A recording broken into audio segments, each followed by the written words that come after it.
আসসালামু আলাইকুম। কেমন আছেন সবাই? চলেন একটা রান্না শেয়ার করি আপনাদের সাথে। পেঁয়াজ ভেজে নিয়েছি তেলে, সেখানে পানি দিয়ে দিলাম। এবার হলুদের গুঁড়া, মরিচের গুঁড়া, ধনিয়ার গুঁড়া এবং স্বাদ মতো লবণ দিয়ে মশলাটা খুব ভালো করে কষিয়ে নিয়েছি। এখানে দিয়ে দিয়েছি মুগ ডাল ভাজা ছিল, ধুয়ে ভিজিয়ে রেখেছিলাম, সেটা দিয়ে দিলাম। এবার মুগ ডাল সেদ্ধ হতে কিন্তু সময় লাগবে, এজন্য আমি পানি দিয়ে দিচ্ছি পরিমাণ মতো। পানি দিয়ে মশলাটা কষিয়ে আমি ঢেকে রেখেছিলাম। মুগ ডাল যখন কিছুটা সেদ্ধ বা কিছুটা নরম হয়ে আসবে, তখন এখানে আমি যোগ করেছি চিচিঙ্গা 4 কোনা করে কেটে নেওয়া হয়েছে। চিচিঙ্গা মূলত আমরা দেখা যায় ভেজে খাই, আমি মাছে খাই। মাছে যখন রান্না করি আরও একটু বড় করে নেই।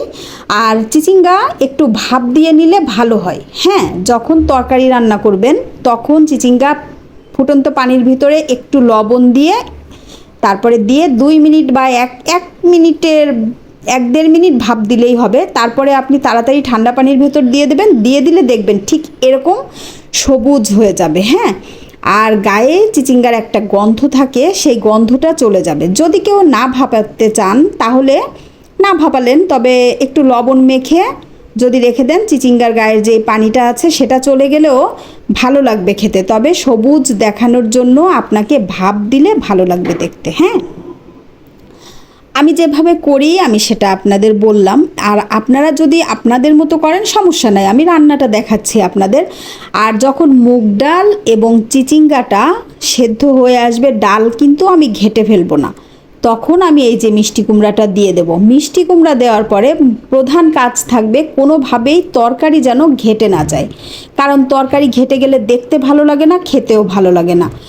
চিচিঙ্গা ডাল ভালোভাবেই নাড়ানাড়ি করেছি, কিন্তু মিষ্টি কুমড়া দেওয়ার পরে ঢেকে রান্না করলেও এটাকে খুবই আলতো হাতে রান্না করতে হবে, যেন মিষ্টি কুমড়া কোনোভাবেই ঘেটে না যায়। আমি যখন মিষ্টি কুমড়া রান্না করি আমি খুবই যত্ন সহকারে রান্না করি, কারণ ঘেটে গেলে আমার ঘরে কেউ খাবে না, আসলে দেখতেও ভালো লাগে না। খাবার জিনিসটা দেখতে ভালো না লাগলে খেতে ইচ্ছে করে না। তো এইভাবে ঢেকে ঢেকে আমি কিন্তু একেবারে মিষ্টি কুমড়া চিচিঙ্গার ডাল ভাজা ভাজা করে ফেলবো। এটা দিয়ে রুটি, পরোটা, সাদা ভাত, পোলাও সব কিছুর সাথে ভালো লাগবে। আপনারা এভাবে রান্না করে খেয়ে দেখতে পারেন এবং কেমন লাগে আমাকে জানাবেন। দেখেন কতটা লোভনীয় লাগছে মাশাল্লাহ। আর আমাদের প্রতিদিনের খাবার মেনুতে আমরা সবুজ বিভিন্ন রকমের কালারফুল সবজি, যেমন মিষ্টি কুমড়া আছে, বিটরুট আছে, পুঁই শাক আছে, কালারফুল যত কালারফুল সবজি আছে আমরা রাখবো, কারণ আমাদের চোখের যত্নের জন্য কালারফুল সবজিগুলো খুবই উপকারী।